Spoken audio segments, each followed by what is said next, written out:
Hey guys, tonight we're stepping into a world with no smartphones, no delivery apps, and definitely no indoor plumbing. You've just woken up in the year 1324, in a village so small it doesn't even have a name printed on any map. There's mist in the fields, a rooster that sounds like it's been smoking for 30 years, and something that smells suspiciously like old cabbage. Yeah, but you're in the medieval ages, and you are not ready for this. Honestly, you wouldn't last a day, like genuinely. Between the dysentery, the random chance of being burned at the stake for looking suspicious, and the fact that people bathe roughly once per season, it's not cute. So before you get comfortable, take a moment to like the video and subscribe, but only if you genuinely enjoy what I do here. And hey, let me know in the comments, where are you watching from, and what time is it there? I love seeing how far this little storytelling corner of the internet reaches. Now dim the lights, maybe turn on a fan for that soft background hum, and let's ease into tonight's journey together.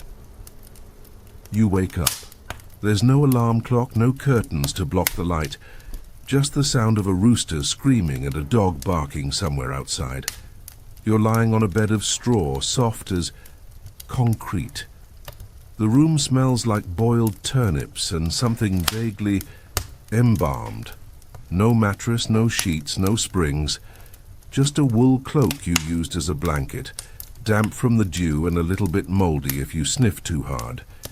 You touch your face, sticky, not from sweat, just medieval build-up. Outside, the world is already starting. You shuffle out of your thatched hut, your feet hitting cold, wet dirt, and you realize, oh, I'm barefoot. Of course you are. Normal folks in this era don't just casually own shoes. The sun hasn't fully risen yet, but chimney smoke curls above rooftops like grey ghosts of burnt bacon. An old woman spits on the ground as she eyes you suspiciously. You smile politely. She spits again. It's not personal. People here just really don't like strangers. You wonder, is there somewhere I can wash my face? There is. A little stream behind the village where the kids are bathing, alongside geese, dogs, and the occasional dead fish. The water is so cold it feels like punishment, and it tastes rich in unfiltered history. Brushing your teeth. That's cute. People here rub ashes and salt onto their teeth using broken twigs. No peppermint flavor. You try shaving with a rusty blade gifted to you by a blacksmith who called it a blessing. You nick your jaw. Blood. No band-aids, just a strip of rag that used to wrap cheese. Every sense in your body is being attacked in real time. The smell of pig pens, the screams of children being ear-dragged by their mothers, and the itch crawling under your sleeves. A lovely welcome from your lice colony. You walk along the main road, which is actually just a path of churned up mud full of footprints and wooden wheel tracks. Wooden wheels, remember? And they fling mud like they've got a personal vendetta against you. A slow-moving ox cart creaks past, trailing not just hay, but the fresh smell of cow poop. You think, is anyone managing waste here? The answer is no. People dump chamber pots into the gutter that runs beside the street. On a breezy day, if the wind turns, you get a full sensory experience without even leaving your doorstep. While you're busy not vomiting, a group of men hauls sacks of flour past you. They're wearing tunics, leather belts, and looking at you like you're either foreign or edible. You nod, they nod back. One of them coughs blood. Historians still debate whether tuberculosis and other respiratory diseases spread mainly through close contact or just from living in filth. But with breath like that, you decide to take a step back anyway. Down the road, a child is poking at what looks like a dead snail. His mother stands nearby, arms crossed, watching him like, yeah, play with that. Mommy's exhausted. Kids here have no supervision, no plastic toys, and a terrifying amount of access to small animal bones. Then the church bell rings. Not for prayer, not yet. It's the work bell. No one asks what you want to do. There's no orientation packet. You just know. If you're not headed to the fields with everyone else, you'll get beaten or worse, labeled a lazy heretic. You look up at the sky, sigh, and wonder how you ended up here. But don't worry, there are 14 more chapters to get through. And you haven't even made it to the gallows yet. It's still early, and hey, you still haven't brushed your teeth. The morning chill clings to your skin like regret, and your stomach grumbles with the kind of hunger that turns your mood from, maybe this isn't so bad, to, I would gladly fight a goose for a granola bar. You follow the thin trail of villagers toward the center of town where breakfast awaits, not on plates, not in cafes, but in whatever half-clean bowl you managed to salvage from your straw pile last night. You arrive at the communal fire pit just as someone's stirring a giant iron pot of what looks like oatmeal if oatmeal had given up on life. It's grey, lumpy and steaming, which is the only thing giving you hope that it won't kill you on the first bite. A thin woman ladles it into your hands, not a bowl, your hands, because apparently you forgot to bring your bowl rights into the 14th century. No sugar, no fruit, no anything. Just barley gruel made from water, grain, and broken dreams. It sticks to your fingers like wet plaster. You try to eat quickly, but it's hard when you're dodging bits of ash and the occasional fly. Someone hands you a hunk of bread, stale enough to qualify as a melee weapon. You take a bite and nearly crack a molar. Medieval dentists. Cute.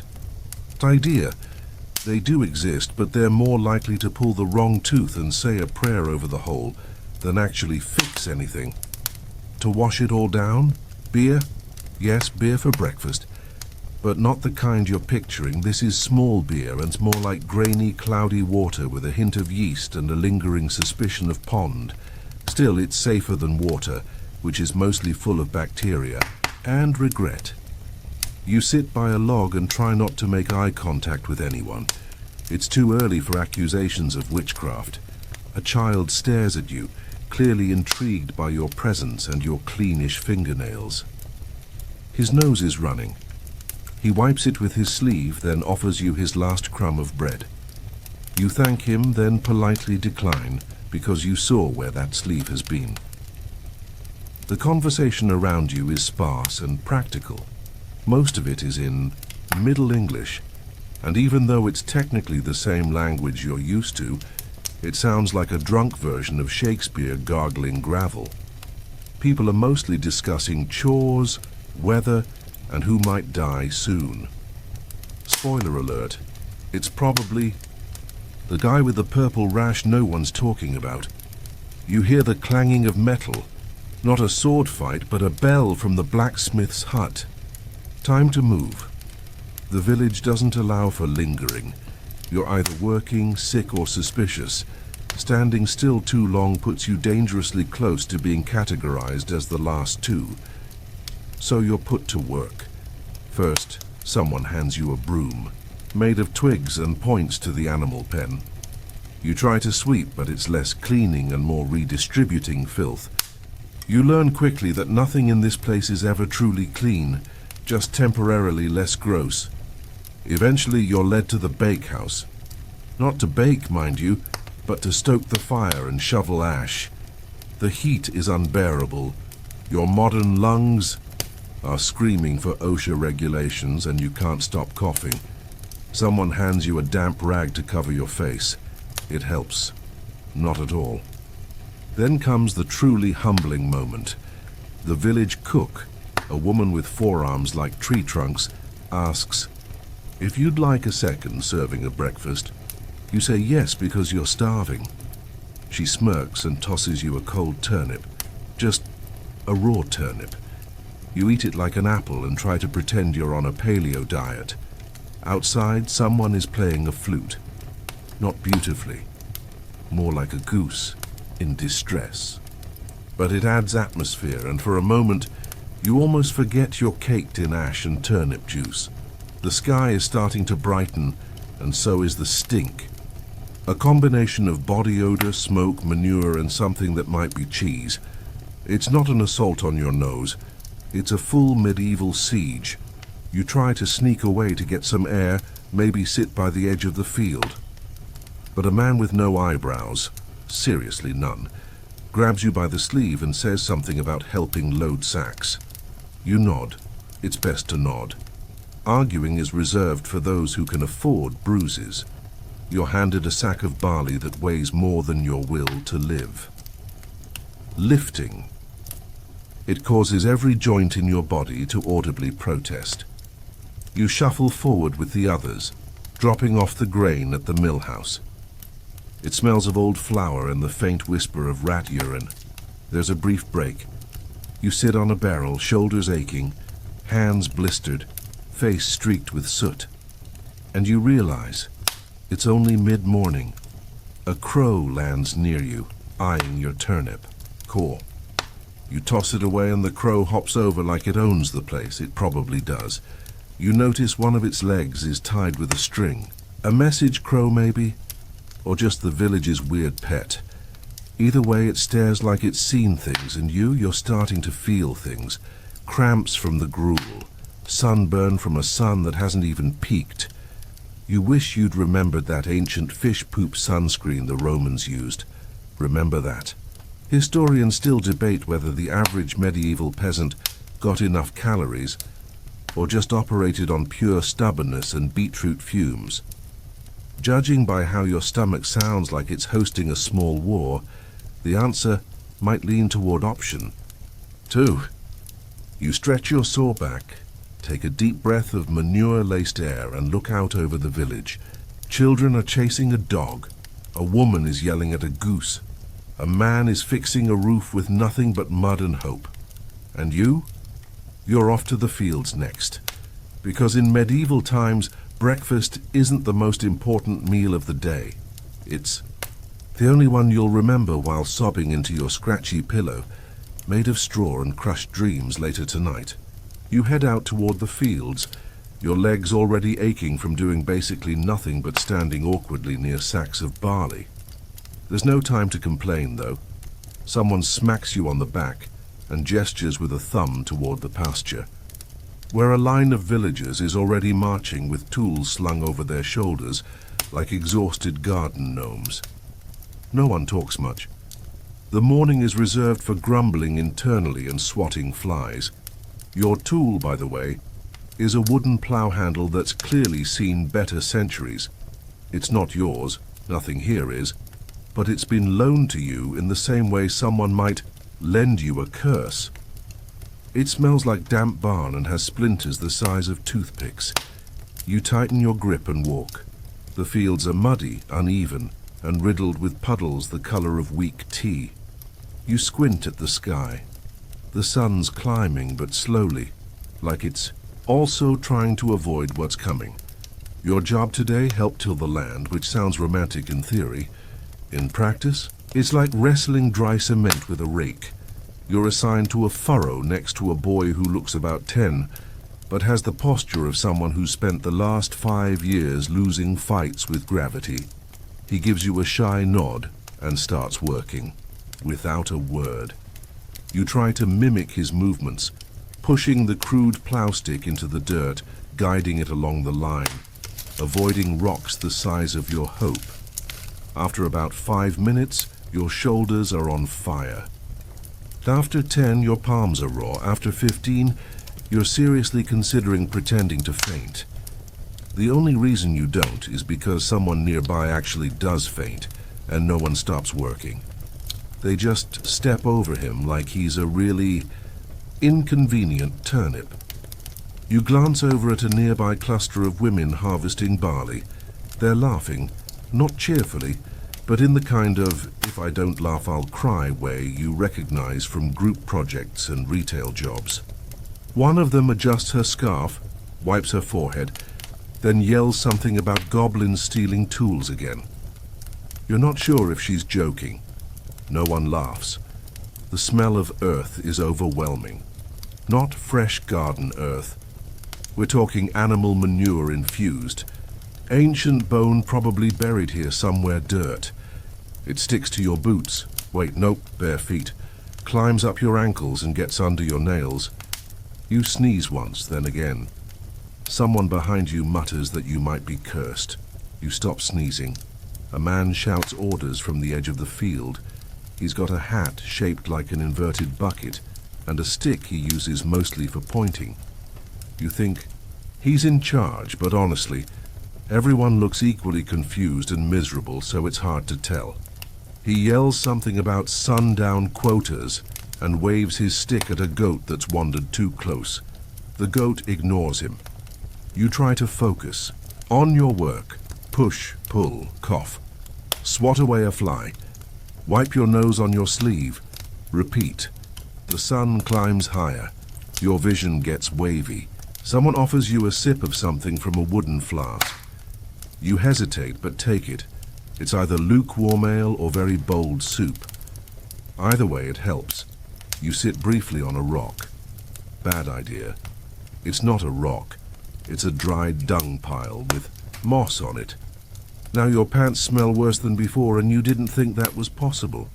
Lunch, someone says, and suddenly half the village drops their tools. You look around in disbelief. It's barely midday, but you'll take it. You limp over to a shaded area near a collapsed fence and join the group. Lunch, it turns out, is exactly the same as breakfast. More gruel, more hard bread, and a pickled onion so sour it makes your eyes water. You eat every bite like it's gourmet. Someone tells a joke about a priest, a pig, and a pair of stolen sandals. You don't understand the punchline, but you laugh anyway. Everyone laughs. Someone farts. It's the loudest thing anyone said, all day. Then the conversation turns to rumors. A nearby village supposedly saw a witch-bird flying over their fields. Another person swears a woman gave birth to a goat. These are the things people talk about to fill the silence. Wild, weird, possibly fabricated tales that offer just enough entertainment to distract from the back pain. Historians still debate whether such stories were born out of genuine superstition or just plain boredom. Though given what you've experienced so far, boredom may have been the deadliest disease of all. You lie back for a moment on the grass, watching clouds drift. Overhead, one looks like a chicken, another looks like your old apartment ceiling. Then someone rings a bell with a stick and yells, "Back to it!" Everyone groans in harmony. The rest of the afternoon is a blur of repetitive movements, aching limbs, and fleeting dreams of modern air conditioning. You think you've developed 3 new calluses, pulled a muscle in your eyebrow, and somehow got dirt behind your eyeball. You spot a girl feeding geese with one hand while balancing a bucket of leeks on her head. She's maybe 12. She works harder than you ever have. She also seems to be chewing something. You ask what it is. She shrugs and says, "Mud with taste." You believe her. As the sun begins to sink, someone starts singing. It's a slow, mournful melody, the kind that makes you want to cry for no reason other than the general existential fatigue. You hum along even though you don't know the words. The rhythm keeps you going. You're sore, filthy, starving again, and yet weirdly proud you didn't collapse, at least not fully. By the time you're allowed to stop, the sky's turned, a gentle gold. You stand there, tools in hand, legs shaking, looking at the field you helped Tilda, or at least tried not to destroy. You wipe your face with your sleeve and realize you're still alive. Barely. But hey, it counts. The moment work ends, you think maybe, just maybe, you'll be allowed to lie down somewhere soft and contemplate your mistakes. But no. You're barely catching your breath when someone accuses someone else of stealing a chicken. Voices rise. A crowd gathers. And suddenly you're being swept along toward the village center, like a very tired leaf caught in a suspiciously smelly breeze. Welcome to medieval justice. where trials are public, loud, and occasionally feature pigs as witnesses. At the center of it all is a man who looks like he was carved from leftover bark and spite. He's the bailiff, or at least someone who yells loud enough to be taken seriously. Beside him is the accused, a wiry teen holding half a feather and looking wildly unbothered. The evidence includes one suspicious footprint, an empty coop, and a neighbor who felt uneasy in her bones that morning. That's it. That's the case. You ask someone, so, do they need proof? The man beside you, who has 3 teeth and the kindest eyes, chuckles and says, "Proof? The Lord will reveal the truth." Which sounds lovely until you realize the Lord in this case involves literal trial by ordeal. Option 1. The accused can be dunked in the river. If he floats, he's guilty.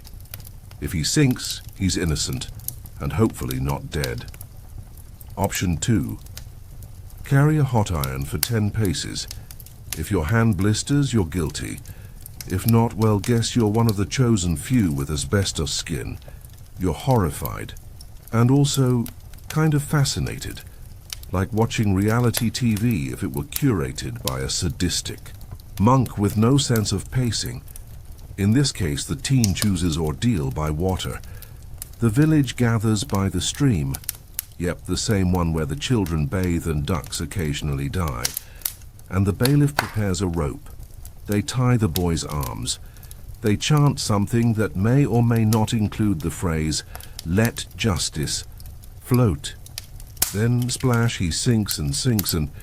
Okay, they pull him out before he drowns, but not quickly.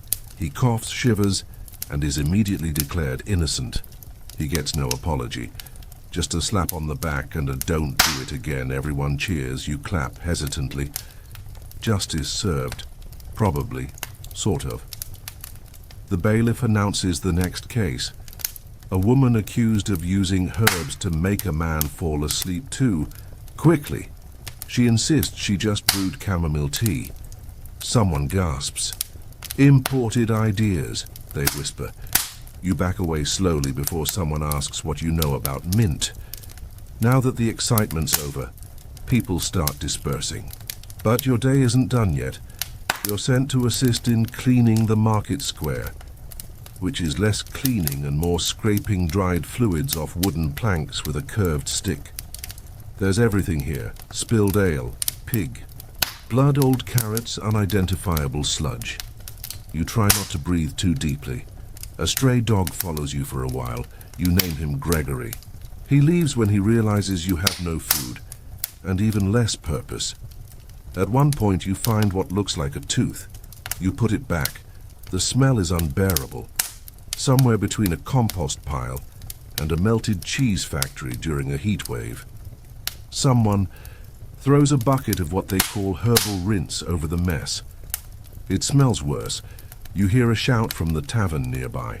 A fight's broken out over who owes whom 3 eggs and whether a chicken can be considered partial payment for a goat-related debt. It escalates quickly. A stool is thrown. You duck. Someone else catches it with their face. Blood flows. A tooth flies. Laughter erupts. And then someone, the tavern keeper's wife, ends the whole brawl with a single glare and a ladle. You've never feared a ladle before. You do now. The tavern itself is dark, smoky, and sticky. Everything feels slightly wet. A minstrel is trying to sing a song about a dragon falling in love with a duck. It's surprisingly moving. You're handed a drink. You take a cautious sip. It's bitter, warm, and tastes like betrayal. You smile and nod. Delicious, you lie. Someone offers you a game of dice. You politely decline. You've seen what losing looks like here, and you've only just stopped being accused of being a heretic by association. Outside, the sun is beginning to set, casting long shadows across the village. You think maybe the worst is over, and then a man screams. Everyone runs toward the sound. You follow because fear is now a community sport. Turns out someone's discovered a dead sheep near the edge of the woods. No blood, just missing. Completely clean. Witchcraft, someone yells immediately. A woman with curly hair and an unfortunate eye twitch is pointed at. You take 2 steps back. You don't want to get involved again. But here's the thing. Medieval justice isn't just harsh, it's fast. There's no time for nuance or Netflix-style twists. You either prove you're not cursed, or you are. People shout. The woman protests. Someone brings out a scale, yes, a literal balance scale, and places her on one side, on the other. A Bible. If she's heavier than the Holy Book, she's a sinner. Guess what? Everyone is heavier than a book, but they cheer anyway. You slip away as they argue what to do next. You don't want to be there for the conclusion. It rarely ends well. Historians still debate whether these trials were more about enforcing power or managing fear, or just giving bored people something to scream about before dinner. The time you reach the edge of the village, the last light is fading. A boy offers you a wooden doll he carved. You thank him. It's oddly beautiful, despite missing an arm and having a face like a surprised potato. You're told to sleep now. Tomorrow you'll clean chamber pots. You nod. Of course you will, because here rest isn't a reward. It's a brief pause between chaos. And you're still here, still alive, still accused of nothing. So far. You wake to shouting, not the kind that means breakfast is ready, the kind that sounds like someone lost a cow or found a demon in their grain. You sit up, head pounding, mouth dry, and eyes crusted shut, with the unmistakable texture of medieval regret. There's no alarm clock, no morning stretch, no coffee, just cold air, a thin blanket that smells like soup, and the promise of a day filled with consequences. Today's task. Justice again, but this time you aren't watching, you're involved. Last night someone misplaced a goat. Not their goat, the Baron's goat, which is apparently a much bigger deal. And you were seen walking near the stables. That's it. That's all the evidence needed.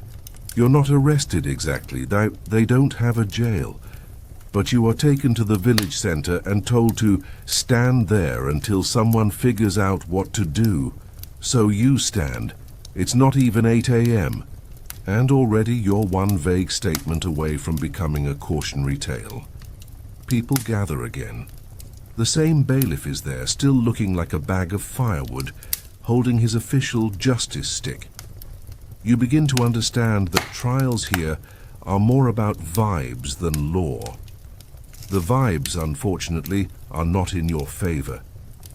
You try to explain, I don't even like goats. But that doesn't help. Someone mutters something about outsiders and animal magic. Someone else says your feet are suspiciously smooth. Things escalate. Before long you're told to prove your innocence. You ask how. And the bailiff, with a completely straight face, then says, pick a test. Like it's a game show. Except the prize is probably not being publicly whipped. Your options. The hot stone test. Hold a hot rock while walking 3 paces. If your hand doesn't blister after 3 days, you're innocent. The blessed water sip. Drink a cup of water that's been prayed over. If you vomit, you're guilty. The test of endurance. Stand on 1 foot until sundown. You choose the water. Because if you're going to vomit today, it might as well be for a noble cause. Someone fetches the priest, who mumbles a Latin blessing while side-eyeing you like he knows you've eaten unblessed turnips. Then they hand you the cup. It's not clear water, it's cloudy. With a leaf floating on top, you sip. It's warm, slightly metallic, and tastes like it once shared a pot with onions. But you keep it down. Barely. Everyone watches. You wait. After a moment, a woman in the crowd shrugs and says, he lives for now. Trial over. You're declared unlikely to be guilty, which is the closest thing to innocence anyone gets around here.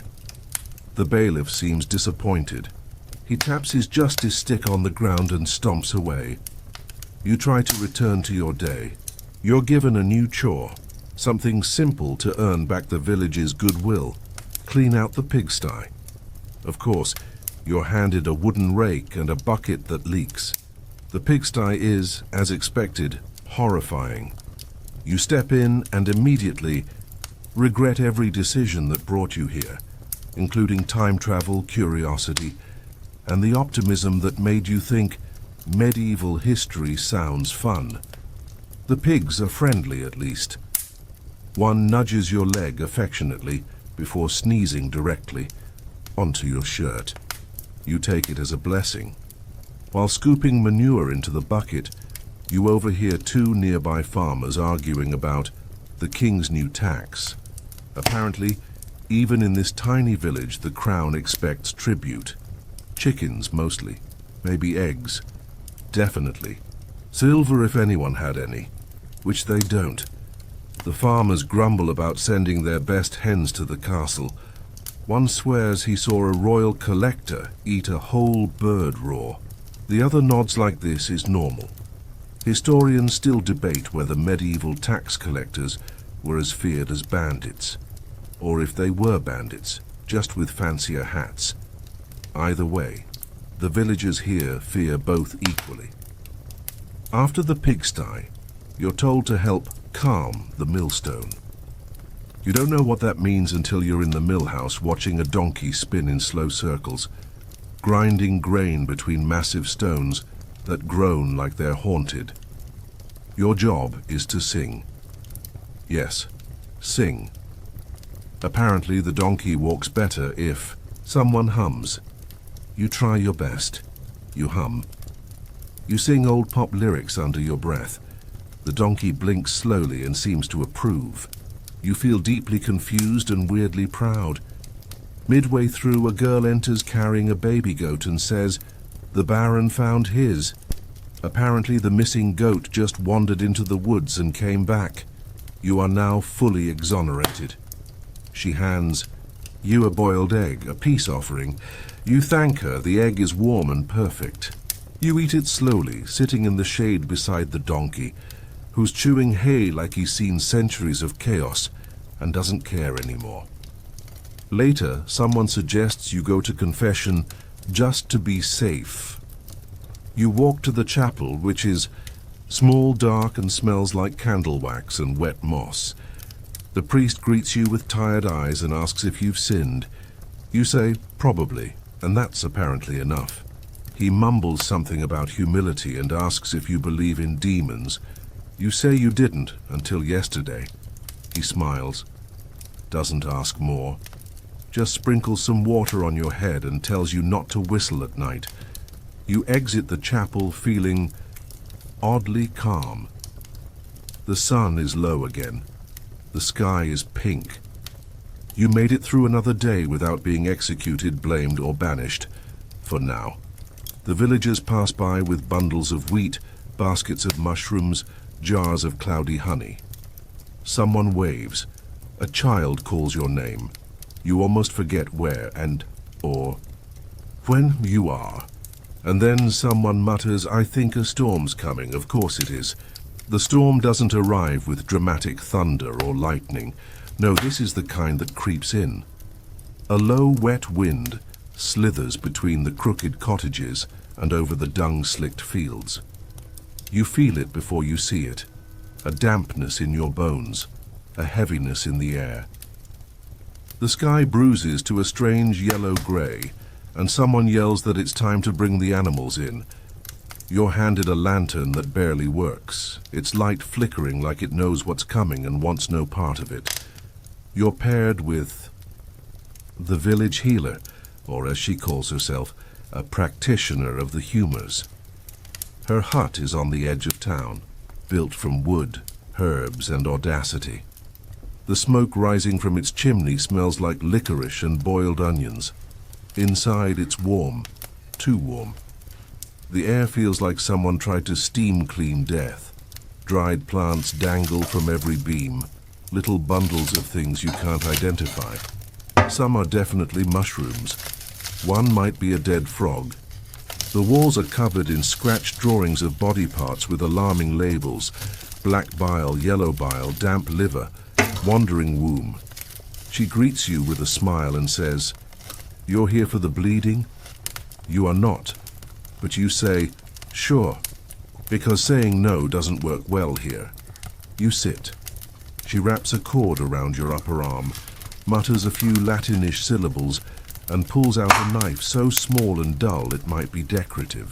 She pricks your arm, just enough to let a few drops escape, and then nods like she's done something profoundly medical.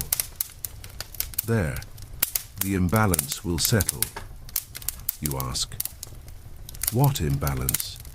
She replies, "The one caused by all the moonlight in your blood." Ah, of course. She starts making a paste from crushed garlic, goose fat, and what she swears is powdered amber. You don't ask. She dabs it onto a cloth and tells you it's for your joints. You feel fine, but again, arguing isn't really an option. Historians still debate how much of medieval medicine was based on science, superstition, or complete improvisation. But as the healer rubs goose fat onto your elbow while singing softly, to a bowl of leeches you start leaning heavily toward the third one. You're asked to help sort herbs. Each bundle has a name: sleepwort, hag's beard, devil's fennel. One is labeled cure for cough, tooth pain, or snakes. You don't know what's worse, the ailments or the shared treatment. A knock at the door interrupts the lesson. A boy has been bitten by something. No one's sure what. You're told to help carry him in. He's pale, sweaty, and smells like vinegar and sheep. The healer doesn't panic.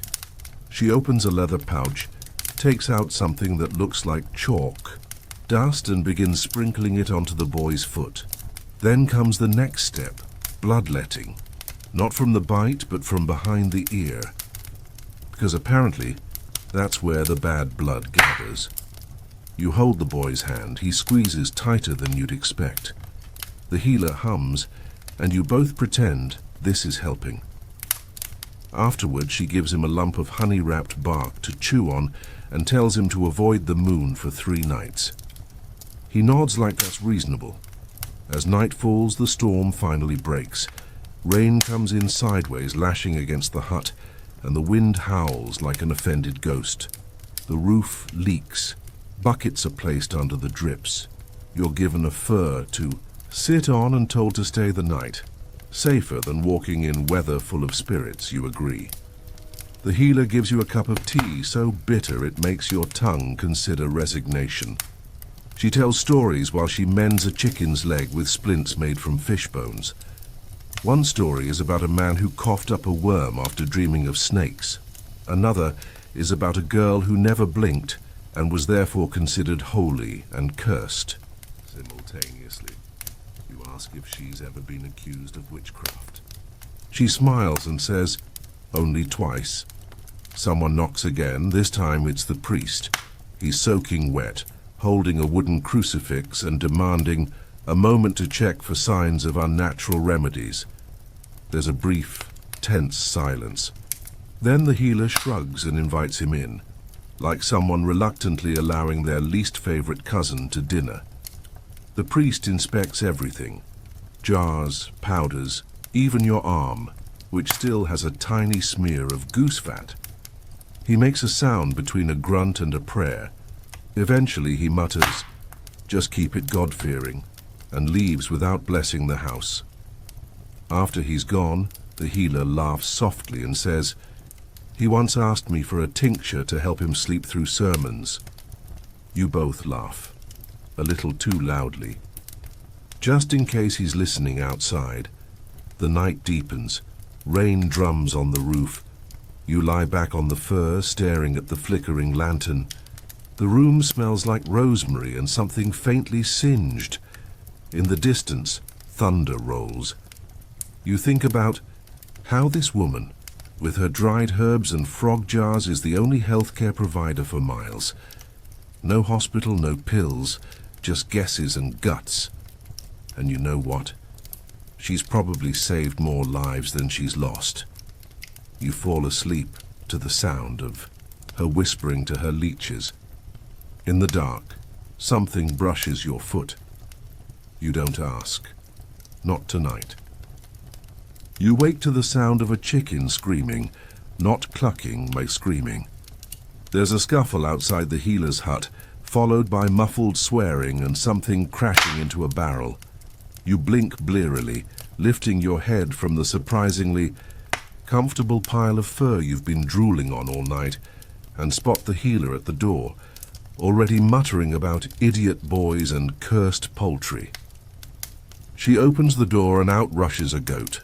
Not hers. Definitely not invited. The storm has passed, but it left everything sodden and steaming, the air thick with damp hay, scorched wood, and the sweet, sweet stench of pig pee reacting to sunlight. The village somehow is already bustling again. There's no such thing as a slow day here, just a not actively life-threatening one. You thank the healer. She hands you a tiny pouch of dried herbs for resilience. You're not sure whether to brew it or wear it around your neck, so you just nod and stuff it in your pocket. Today is market day, which is a little like a festival, if the festival were held in a swamp and curated by people who think mold is a seasoning. Still, there's a sense of anticipation. People are setting up stalls made from crooked wood, stained cloth, and more optimism than structural integrity. Someone's roasting something vaguely bird-shaped over a fire. Though it smells almost edible, you follow the crowd to the village square, which now resembles a medieval farmer's market collided with a low-budget traveling circus. There are chickens in baskets, turnips stacked like precious gems, and a man loudly claiming to sell official relics of St. Ludlow's left ankle. Spoiler, it's a goat knuckle. Children dart between stalls with sticky hands and pockets full of regret. A woman is selling jars of miracle moss that's just wet carpet lichen. And someone, for reasons unknown, is trying to trade a live eel for socks. And in the middle of it all, a cart with bells and coloured ribbons, drawn by the saddest mule you've ever seen. The cart's owner wears a wide hat, too many scarves, and introduces himself as Gorell the Wise. He sells tonics, powders, and hope, mostly bottled in green glass and lies. You wander over. His sign reads, "Elixirs for love, gout, and invisibility." You ask, "Do any of these actually work?" He leans in and whispers, "The gout one just makes you forget you have legs." Fair. He offers you a free sample, a pale blue liquid in a cracked thimble. Against all better judgment, you sip. It tastes like mint, chalk, and betrayal. You smile politely and back away before your kidneys protest. A few stalls down, someone's selling charms against witches, wolves, and mother-in-law visits. Another offers leech rentals, and will even pre-warm them for an extra coin. The entertainment includes a juggler who's just okay, and a man who claims his dog can count to 5. The dog barks once, then pees on the counting stick. Suddenly there's a commotion at the edge of the square. A noble's cart arrives, adorned in velvet and dust. It's carrying someone from the manor house, possibly a steward, definitely. Smug. The man steps down and unfurls a scroll the size of a flag. By decree, he announces, all villagers must contribute to the upcoming harvest tithe. 1 hen or equivalent value, no exceptions. Murmurs ripple through the crowd. A few people mutter robbery under their breath. Others just look defeated. You hear a woman hiss, "Last year they took my best rooster and gave me a spoon in return." The steward pretends not to hear and adds, "Any failure to comply will result in public correction," which is just a very nice way of saying, "We'll beat you with a stick until you agree." You ask someone, "Why doesn't anyone resist?" They shrug. We tried once, they took the baker, we still don't know where. Historians still debate whether these tithes were genuinely meant to support local governance or simply enrich the already rich. But to the villagers here, the answer is obvious. It's a tax on breathing. You walk past a booth selling dried apples and hear the vendor explain that this batch fell from trees during a lightning storm, blessed by nature herself. They're just regular apples. You buy one anyway. It's surprisingly crunchy with just a hint of dirt and maybe goat hair. Then there's the music. 3 young men playing lutes and flutes, badly. They manage to keep the rhythm of a very sleepy horse. But the people gather around them anyway, clapping and stomping in time, because joy is rare and doesn't need to be in tune. An old man with a glass eye tells you he once saw a dragon near the marsh. You ask if anyone else saw it. He says, only the sheep. They never spoke again. You're not sure what part of that story is true. You're not sure it matters. There's a sudden downpour, not from the sky but from a pitcher of mead that gets knocked over by a passing goat. It splashes down your back. You're now sticky, mildly fermented, and too tired to care. The sun begins to dip behind the trees. Market day winds down. Carts are packed, deals finished, chickens rounded up mostly. Someone's playing a slow tune on a single-string fiddle. It sounds sad, and yet comforting, like the end of something that never quite began. As you walk back toward your hut, your feet ache, your clothes smell like yeast, and your stomach grumbles at the memory of that questionable apple. You survived. Market day, no coins, no dignity, but somehow a little more human than when you started. You're not sure what you expected from a castle, but it probably wasn't this. You were told you'd be assisting inside the manor, which sounded mildly glamorous, maybe sweeping decorative stone floors, lighting dramatic torches, possibly exchanging a smoldering glance with a disillusioned noble who smells faintly of rosemary. Instead, you're hauling buckets of wood ash through a corridor that feels like the inside of a meat locker. Welcome to life inside the Lord's Keep, where luxury exists, but only for about 0.1% of the population. The rest of you, you're here to make sure the fire stays lit and nobody slips on goose grease. From the outside, the castle looked grand. Turrets, banners, a gatehouse with ivy, like it read a romantic poem once. But the moment you stepped inside, that illusion snapped like an old lute string. The air is colder than outside, the walls sweat moisture, and the draft seems to be coming from directions that defy physics. You pass under an archway so low you have to duck. A rat scurries overhead. Not along the floor, overhead through a wooden beam. You make a mental note to start worrying about airborne rodents. You're assigned to the lower corridor hearth detail, which is medieval speak for ash slave. Your job is to carry the soot and waste from the main kitchen fire down the stone passage, dump it into the outdoor pit, then return before someone screams your name. The bucket leaks, the stones are slippery, and every turn of the hallway smells like something different. Burnt onions, rotting meat, lavender gone sour, and once, was that fish? You're handed a rag to wear across your face. Not for safety, just so you look less offensive. You don't ask questions anymore. The kitchen itself is chaos. Fires blaze from 3 separate hearths, and sweat drips from every person present. A cook yells something about a missing pigeon. Another is trying to trap a ferret with a loaf of bread. You're offered a staff meal, which consists of congealed stew scraped from the bottom of a pan, and something they call bread pudding, but which closely resembles a wet brick. Still, you eat it. You have to. Working in the castle means free food. It also means free injuries, free humiliation, and the occasional slap from a steward if you walk too loud. While scrubbing grease from a pot that looks like it predates fire, you meet another servant A girl about your age who has soot permanently embedded in her hairline and eyes that have seen things. She tells you the lord of the castle once ordered his entire staff to remain silent for 3 days because he had a headache. We had to communicate in grunts, she says. The dog did better than most of us. You laugh. She doesn't. That's when you realize she might not be joking. You're sent to deliver towels to the bath chamber. Exciting, right? Until you realize the towels are for him, the Lord, who is currently bathing in a tub the size of a wine barrel, while 2 servants pour lukewarm goat milk-infused water over his shoulders. You walk in, eyes down, always down.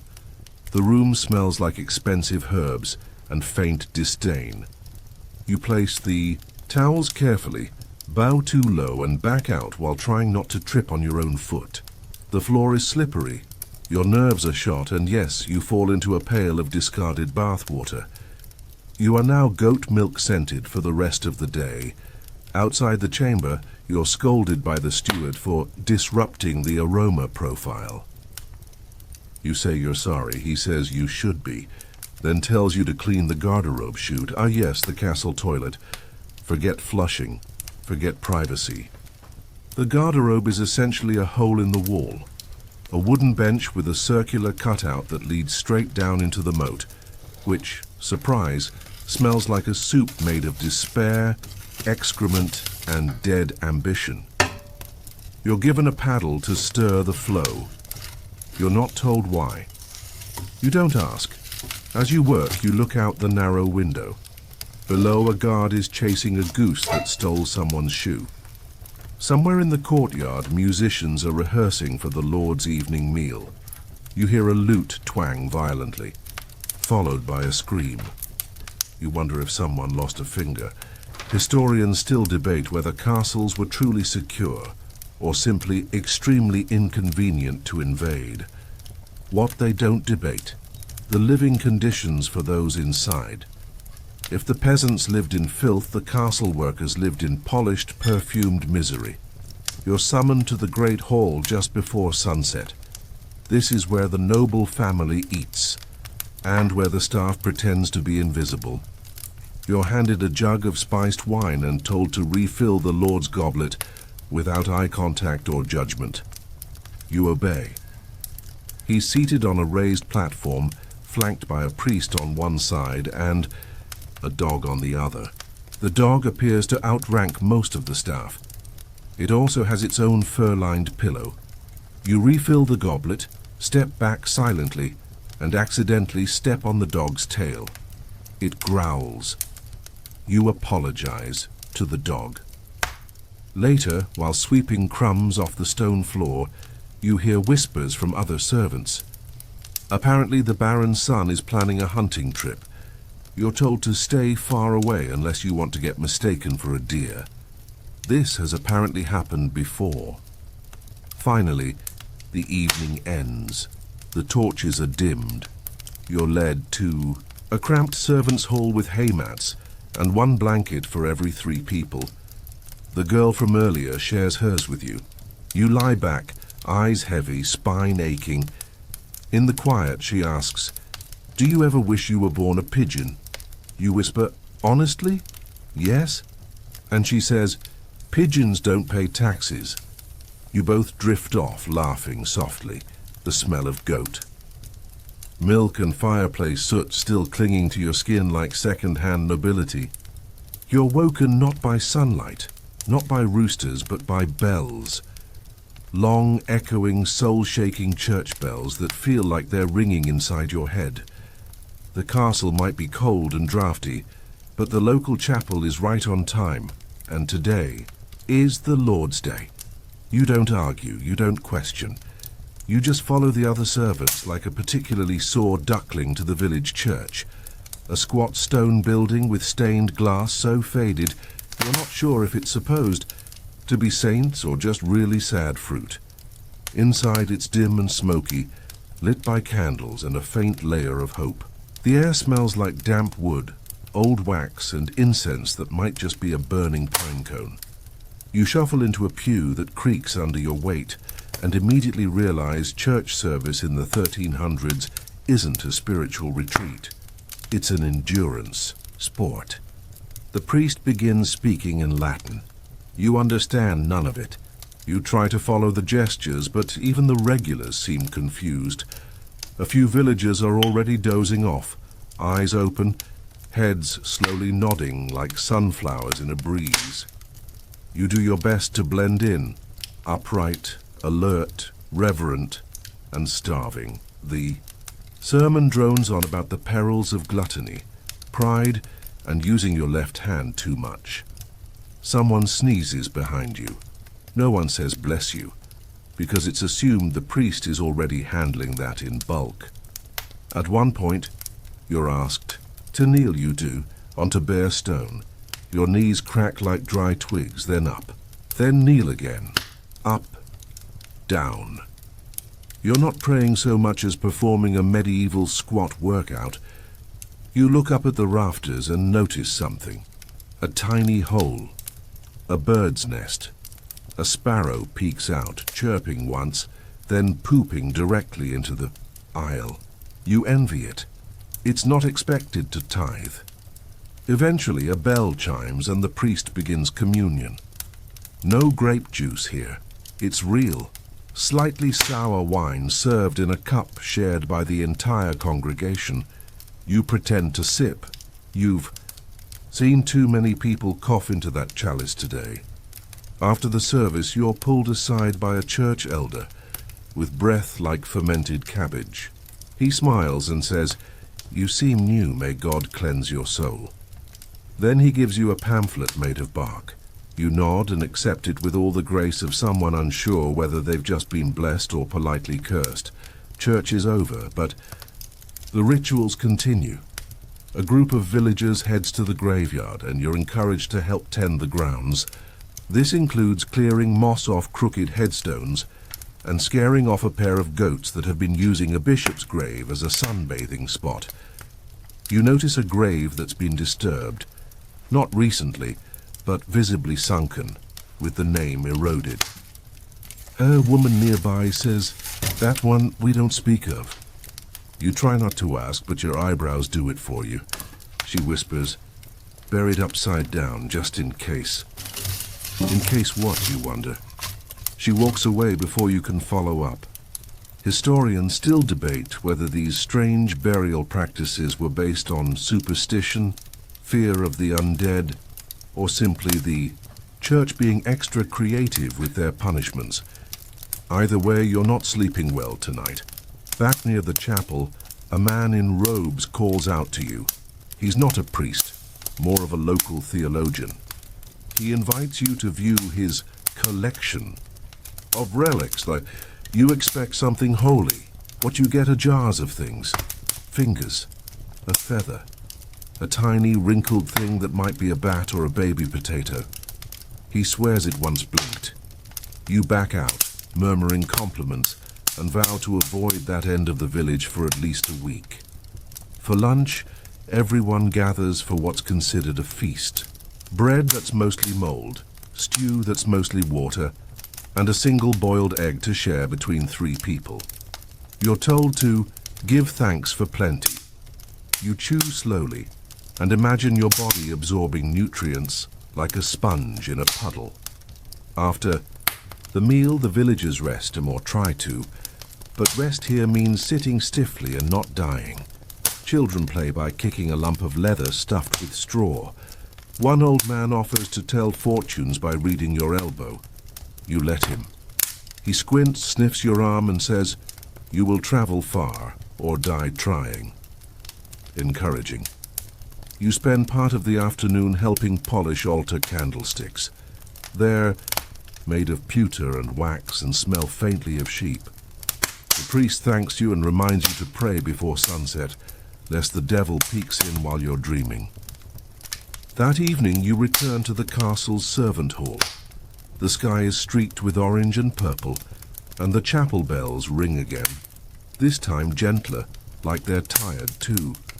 You lie back on your haymat, your soul scrubbed raw by prayer, your stomach quietly protesting the egg situation.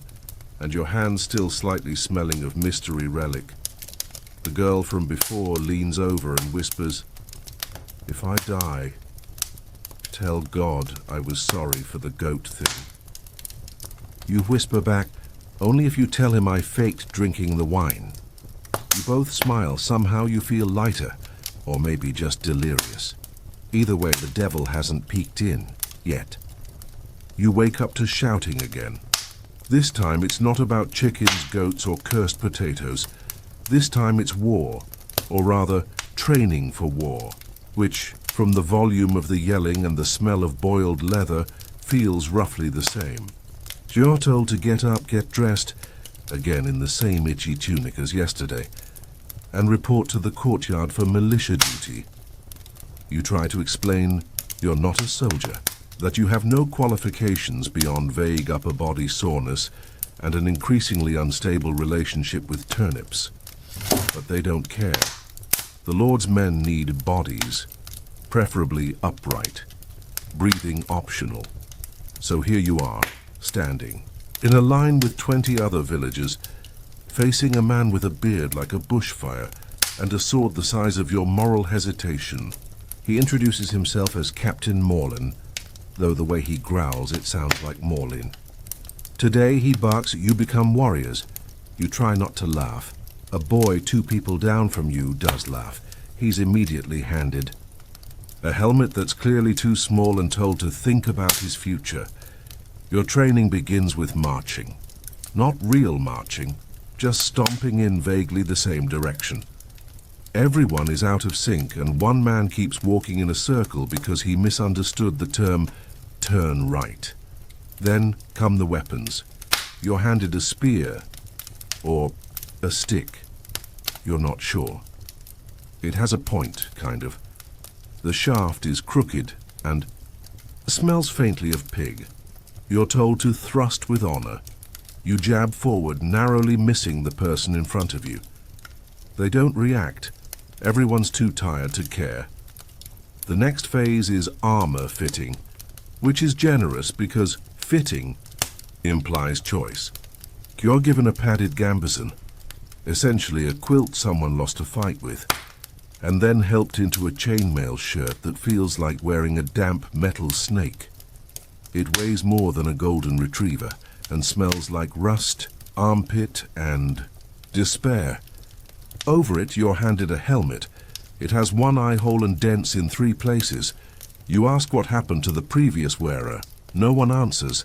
Then the final touch, a shield.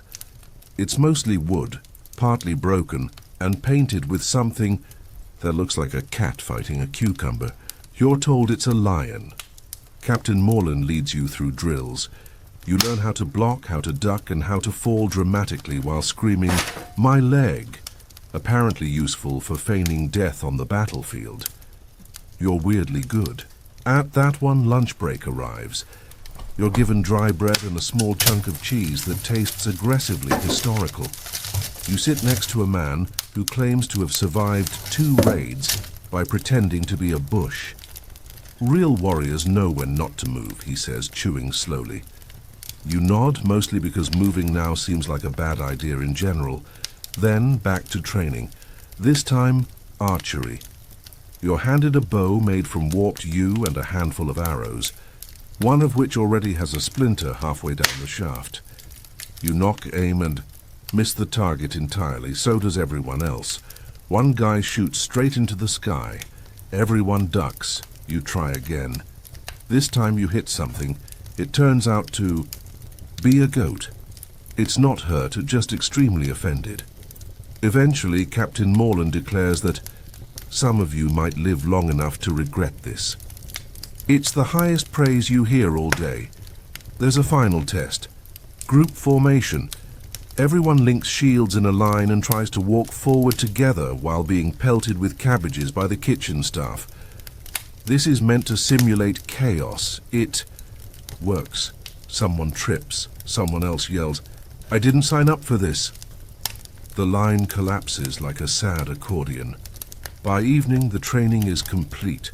You're told you'll be part of the 2nd Reserve Line, which sounds slightly better than Meat Shield. You're given a wooden token that supposedly identifies you as a defender of the realm. You immediately lose it in the mud. Back at the servants' hall, the air smells of sweat and regret. You peel off the chainmail with the help of 2 other people and lie on your straw bed feeling like a piece of overcooked bacon. The girl from earlier limps in, holding a bruised potato and a dented pan. "Training?" she asks. You nod. "You?" "Cooking." "Worse," she replies. You both stare at the ceiling in silence. Outside, a horn blows. It's not a call to battle, just a nobleman returning from a hunting trip, loudly announcing he caught something that looked at him funny. Probably a squirrel. Historians still debate the effectiveness of medieval militias, whether they served as actual defense forces or simply as ways to keep peasants busy and anxious. But one thing is clear: you are not ready for war. Not even close. Still, as you drift off to sleep, sore and slightly proud, you remind yourself you survived training day, even if the cabbage bruises say otherwise. You wake to the sound of fabric ripping. Not violently, more like a long sigh from a tunic that's had enough of medieval life and has decided to retire mid-wear. You sit up slowly, carefully, checking for new aches and surprise cabbages.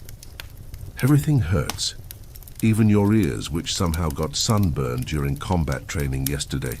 You didn't even know that was possible. Today's job? Clothes. Well, fashion, if you want to be generous. You've been assigned to the dye house, which means you'll spend the next few hours surrounded by wool, weird-smelling liquids, and people who believe that if your hands aren't permanently stained, you're not trying hard enough. The dye house is behind the main village square, nestled between a tanner's shed and a pen of extremely judgmental-looking geese. The building. Here's half open to the air, and steam rises constantly from bubbling pots, filling the area with a heady perfume of boiled onion skins, fermented urine, and... Is that crushed beetles? Yes, it is. Your new supervisor is a woman named Marder. She has arms like iron rods, wears 4 scarves at once, and refers to every color by some variation of emotional trauma. Guilt red, funeral blue, itchy, sadness green. Your first task is stirring the dye vat. Simple, right? Wrong. The vat is a large wooden tub filled with a concoction that Marder describes as sun-faded indigo steeped in soul. What she means is that it's plant-based dye mixed with old water and, yes, urine, human urine from the entire village, collected in jars that no one wants to talk about. You dip a bundle of cloth in with a long stick. It comes out a violent mustard yellow. That's our luxury shade, Marder says. Popular among people who've never seen real gold. You stir, dunk, stir again. Time slows. The steam curls around your face like a moist scarf of shame. Next, Marder hands you a bowl of crushed bugs. For red, she says cheerily. You hesitate. Don't worry, they're fancy bugs. You nod like that makes it better. She then explains that blue, the most prized color, comes from a plant called woad, ground, fermented, dried, and then reactivated in yet more urine. You ask why so much pee. She shrugs. Cloth remembers.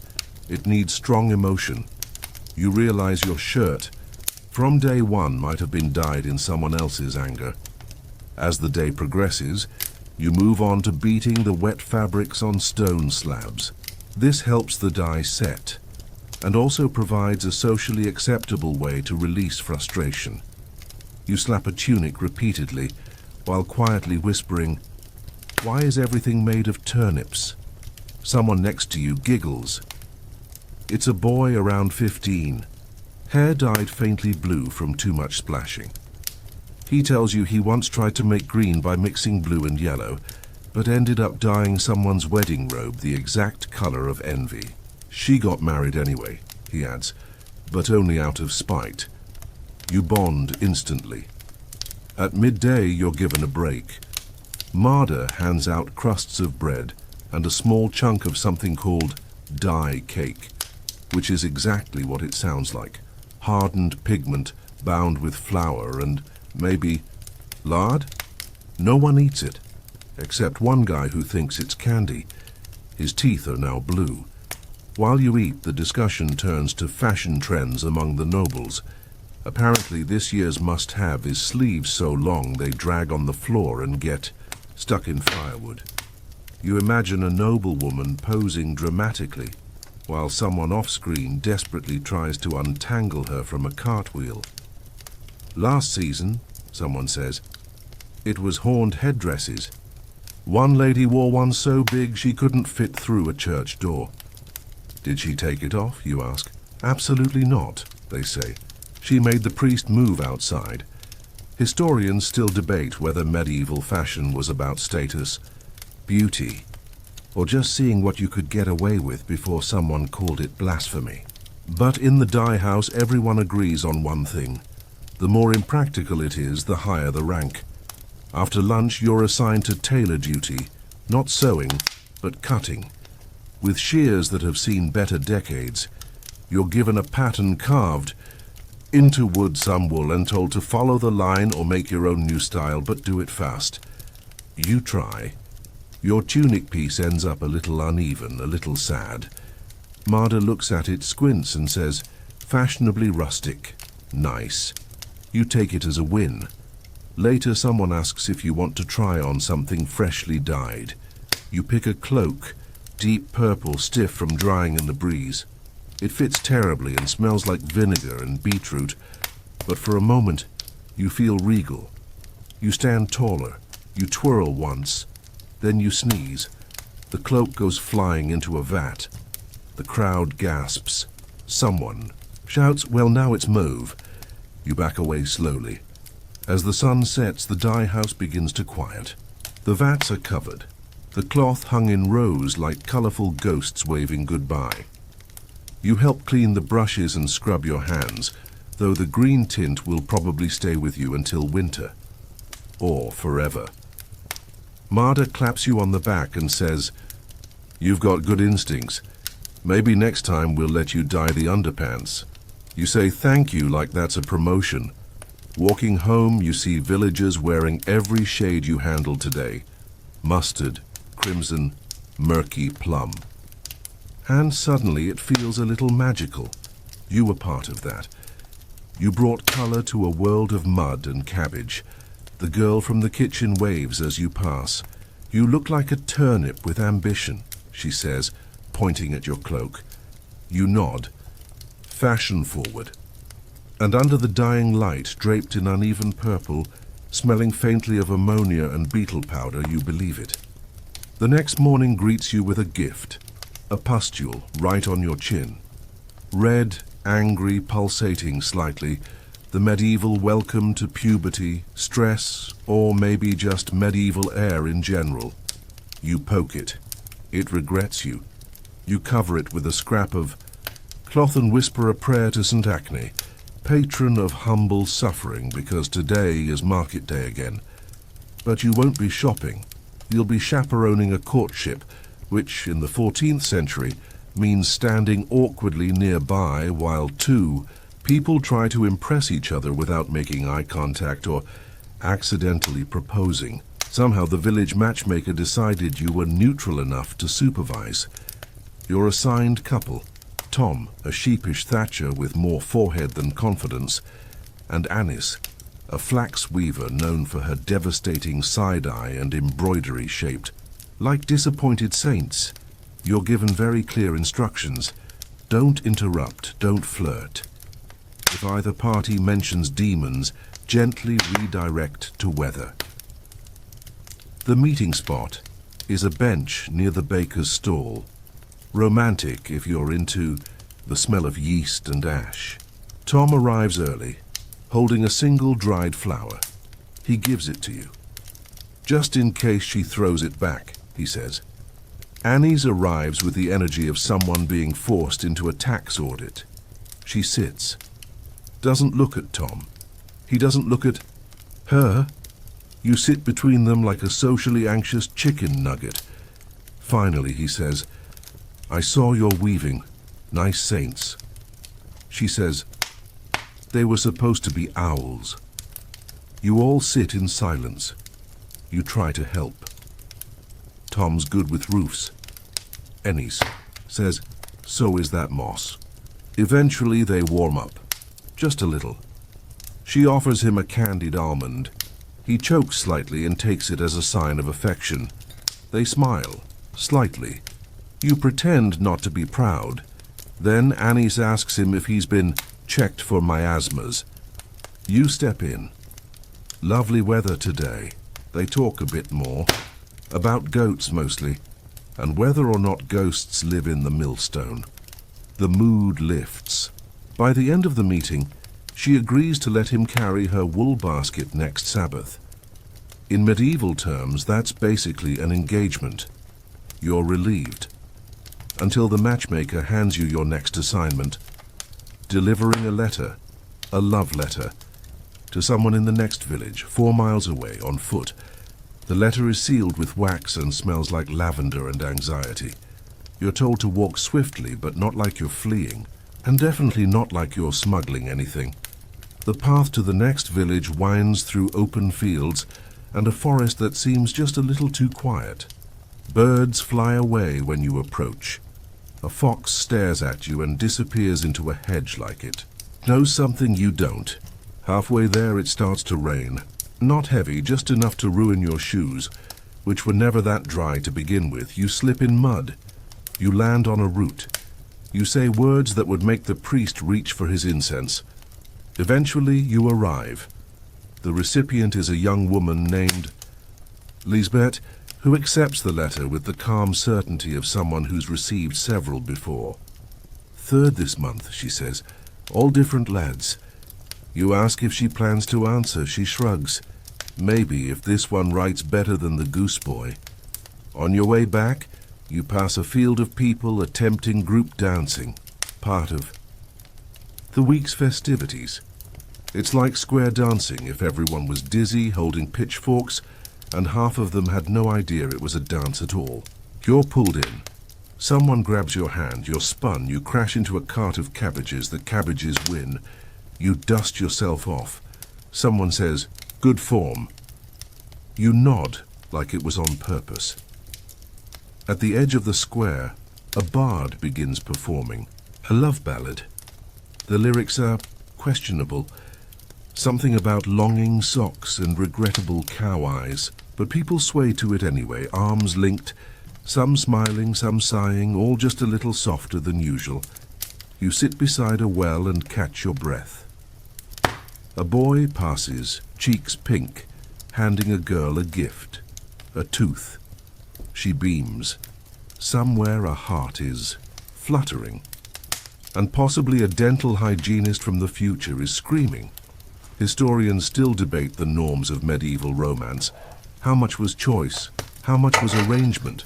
How much was boredom plus proximity? But watching Tom and Annis exchange shy glances in the distance, you think, maybe it was all of the above and something more. Maybe it was trying to find someone who doesn't think your rash is alarming, who'll help scrape the leeches off your back, who'll laugh when your cloak rips in church and offer to patch it with a smile. Back in your haybed, you find a small square of linen tucked into your blanket, embroidered in a clumsy hand, a tiny owl, or a saint. You're not. Sure, you smile anyway. The first thing you feel this morning isn't sunlight or a vague sense of dread. It's cold, real cold, medieval cold, the kind that wakes you from the inside out and whispers, "Hope you weren't planning on using your fingers today." You key. Open your eyes and see your own breath curling in the air like smoke. The straw mattress beneath you is frozen solid at the edges. Somewhere nearby, a chicken sneezes. It's winter now, or at least the start of it. and winter here doesn't arrive. Gently, Kate lurches in like a drunk uncle at a family feast, loud, miserable, and ready to knock over everyone's sense of peace. You shuffle to your feet and immediately regret it. Your toes are numb, your tunic is damp, and someone stole your blanket in the night. You suspect the old man in the corner. He's now wrapped in 4 layers and humming cheerfully. You plot revenge involving a frozen turnip. Today you're assigned to help winterize the village, a process that sounds like it might involve sealing windows, chopping wood, and maybe sipping hot broth. It does not. Your first task is collecting dung patties for fuel. Yes, frozen poop. Turns out dried dung burns surprisingly well in a world without firewood delivery apps. You walk the fields with a wooden paddle and a sack, collecting stiff cow pancakes and stacking them like foul-smelling Jenga blocks. Your fingers ache. Your boots squelch. At one point, a goose chases you for reasons you don't fully understand. Possibly territorial, possibly just mean. Back in the village, you help thatch gaps in rooftops using reeds soaked in water and misery. You wedge handfuls into holes while balancing on a ladder that's more splinters than structure. The wind howls. Your nose runs. A child below says, "You look like a wet rat." You thank him politely. Later, you're sent to patch walls with wattle and daub, a combination of mud, straw, and old hope. You smear it with a crude trowel, trying to ignore the fact that part of your sleeve has frozen to the wall. A passing woman offers advice. Slap it harder. Let the wall know who's boss. You slap it. You feel powerful. Then the wall crumbles. She nods approvingly.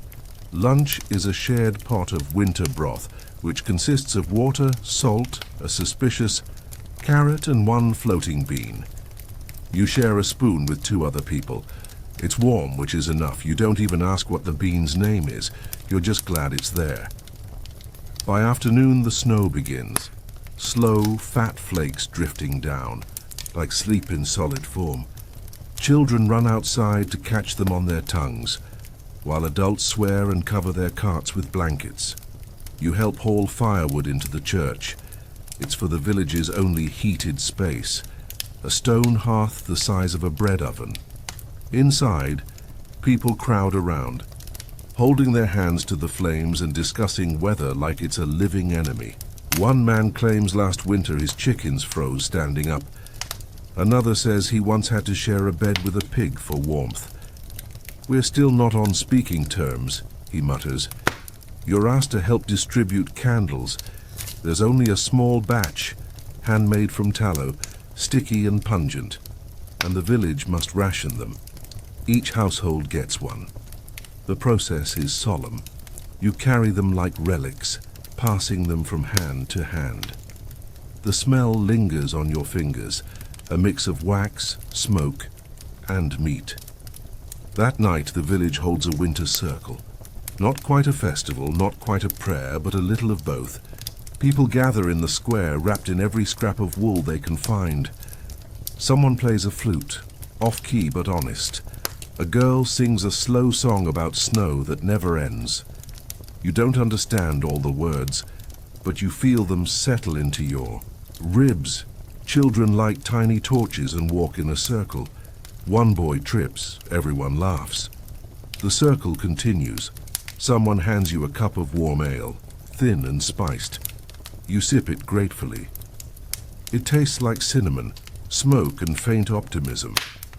Historians still debate how medieval people coped with harsh winters, whether through ritual, resilience, or simply running out of options. But here, in this flickering circle, it feels like all three. You see it in the way they share scarves, sing off-key together, and press closer to the fire like it's the only god still listening. Later, back in the sleeping hall, you burrow into straw. The old man has relinquished your blanket, or maybe he died briefly. Either way, you're warmer now. You tuck your feet into your tunic, wrap your hands in a scarf, and try to ignore the snow drifting through the ceiling cracks. The girl from the kitchen whispers, "If we make it to spring, I'm marrying someone rich, anyone rich, even if they smell like boiled onions." You whisper back, "I'll marry the sun if it shows up before April." You both laugh softly. Outside, the snow falls heavier. You dream of blankets, of hot stew, of radiators, and of surviving just one more night. You wake up and immediately wonder if you're dead. Not because you're surrounded by angels, unless angels now snore, steal blankets, and smell vaguely of pickled beets, but because your body refuses to move. Your limbs are stiff. Your nose is frozen. Your toes? Missing. Or at least they feel like they've resigned from your feet. You sit up slowly and notice the thin layer of frost on your blanket. Not ice, frost inside. You scrape a finger across it and consider writing a message to your future self. Something inspiring, like still alive. Kind of. Today's task? Help with the ritual cleansing of the village. You'd hoped that meant hot baths and scented oil. It does not. Instead, it involves fire, incense, chanting, and a lot of swinging things around dramatically to keep spirits, plagues, and general bad vibes away from the livestock. Apparently, winter is the season not only for freezing to death, but also for unseen dangers. Demons, curses, miasmas, and the ever-looming fear of bad wheat. The church has declared this week a cleansing week, and you, lucky you, have been chosen to carry the incense ball. It's not as glamorous as it sounds. The censer is made of iron, shaped like a squash, and hangs from a chain that swings in all directions except the one you want. It's filled with dried herbs, smoldering wood, and a special mix of mystery resin and expired time. You swing it like you mean it, or at least like you're trying to look busy enough not to be reassigned to rat pit duty. First stop, the livestock pens. You and the priest, who smells like old socks and conviction, make your way past cows, goats, and one very skeptical sheep. You wave the smoke. The animals blink. The priest mutters Latinish phrases and flicks holy water that smells suspiciously like leftover wine. You nearly trip into a pig trough. The pig does not move. You take that as respect. Next, the homes. One by one, villagers open their doors to receive their blessing. Some invite you in. Others just toss a bit of dried rosemary onto the censer and slam the door. A man offers you a mug of warm beer. You accept. It's awful. You thank him anyway. Inside one cottage, an old woman insists you bless everything. Her chair, her cat, her comb, her left foot only. She tells you she hasn't sneezed in 2 weeks and considers it a warning sign. Outside again, you walk past. A group of children dragging a sled made from an old door. One is dressed as a snow spirit, which apparently involves a turnip mask and a cloak made of rags. You nod in solemn approval. He bows in return and then hits you in the shin with a stick. You assume it's part of the ritual. Lunch is a slab of black bread and a sliver of salted fish. You chew slowly, letting the salt reanimate your taste. Buds. Someone offers you a pickle. You think it might be a dare. After lunch, the graveyard, this part is serious. The priest walks in silence. You follow, swinging the censer gently now, letting the smoke trail like a quiet memory. The graves are covered in snow, names half buried. Someone has left a carved piece of cheese on one, a tribute maybe, or a snack. You pause at one grave. The marker is worn smooth. The priest doesn't stop, but you linger a moment. You don't know who's there, doesn't matter. They're part of the village. You swing the smoke one extra time, just in case. Historians still debate how much of these rituals were superstition, how much was religious, and how much was just habit. But here, in this moment, the line doesn't seem to matter. People do what they can to feel safe, even if that means waving herbs at a cow named Hildegard. Later that day, the cleansing of the well takes place. This involves climbing into a freezing hole with a ladle and scrubbing the walls while being shouted at by the mayor's cousin. You consider accidentally falling in, but then remember you still have to return the censer. Your final task is simple. Walk the boundary of the village with 3 others, each carrying a torch. It's symbolic. It says, we remember where our home begins, and we dare whatever's out there to cross that line.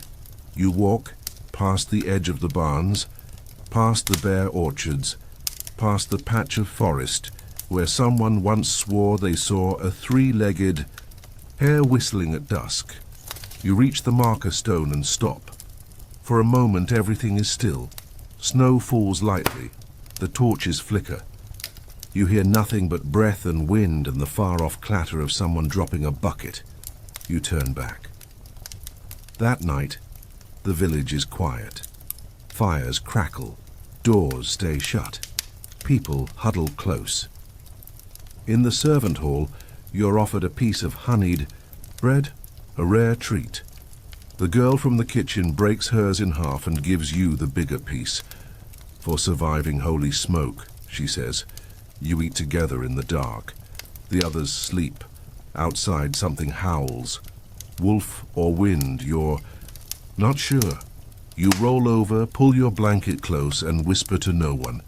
Stay on your side of the line and hope that's enough. It begins, like most bad ideas, with a trumpet.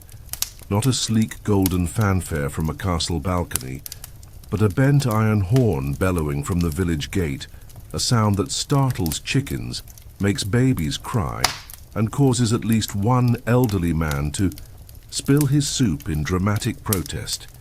The messenger arrives coated in mud, snow, and the smugness of someone whose horse did all the work. He carries a scroll sealed with wax and urgency. Everyone gathers, murmuring, squinting, nudging each other. You stand near the back, already bracing yourself. The scroll is unrolled. It's a summons. A royal inspector is coming. And suddenly the entire village goes from sleepy winter limp to full-blown panic in under 60 seconds. You're immediately put to work scrubbing things that have never been scrubbed. Walls, fences, livestock. Someone hands you a bundle of straw and says, "Polish the goats." You don't question it. You just get to scrubbing and try not to make eye contact with the more judgmental ones. The mayor, who's been mostly napping since September, stumbles into motion like a bear wearing too many coats. He yells orders to everyone and no one. The baker is told to make bread that smells richer. The blacksmith is asked to hide the rusty things. Ikman, you are instructed to stand near the well and look literate. You don't know what that means, so you practice your most thoughtful squint. The day before the inspector's arrival is a fever dream. You're swept up in rehearsals for greetings, fake displays of abundance, and a rebranding campaign to temporarily rename the village something more impressive, like North Grant Hollow upon Dove. You're fitted into a cleaner tunic. Cleaner, not clean. It smells like someone tried to wash it with boiled nettles and confidence. The night is sleepless. The fires burn late. The chapel bell is polished for the first time in years. The pig with the limp is hidden behind the cider barrels. Then morning comes, cold, bright, and silent. The inspector arrives on a pale horse, wearing more velvet than dignity. His cloak has actual embroidery. His boots have laces. His eyebrows are judgment incarnate. He dismounts and says nothing, just stares. Everyone bows. You bow too, slightly behind the blacksmith, hoping to look useful but not suspicious. The inspection begins. He checks the grain stores, taps a wall, sniffs a carrot, asks the priest 3 questions in Latin. The priest answers 2 and fakes a cough for the 3rd. Then he interviews villagers. The mayor tells of the recent prosperity, using words like blessing and modest abundance. The baker presents his best loaf, which was secretly borrowed from a nearby village. The goat polisher, nods solemnly when asked about livestock health. Everything seems to be going okay until the inspector sees the well. He approaches slowly, dramatically, like it might try to bite him. You're standing right next to it, pretending to look scholarly. He peers into the well, frowns, then turns to you. "You there," he says. "Fetch me a bucket of water." You do. You lower the rope, haul it up. It groans, creaks, and dumps a splash of freezing water onto your shoes. You hand him the bucket. He drinks. He pauses, and he says flatly, "Acceptable." The crowd exhales. Someone weeps. The baker faints quietly. The inspector walks to the center of the square, unfurls another scroll, and says, "By royal decree, this village shall continue to exist under current tax conditions," which is the nicest thing a royal has ever said to them. He leaves, just like that. Dust in the wind, hoof prints in the snow, and a village still breathing.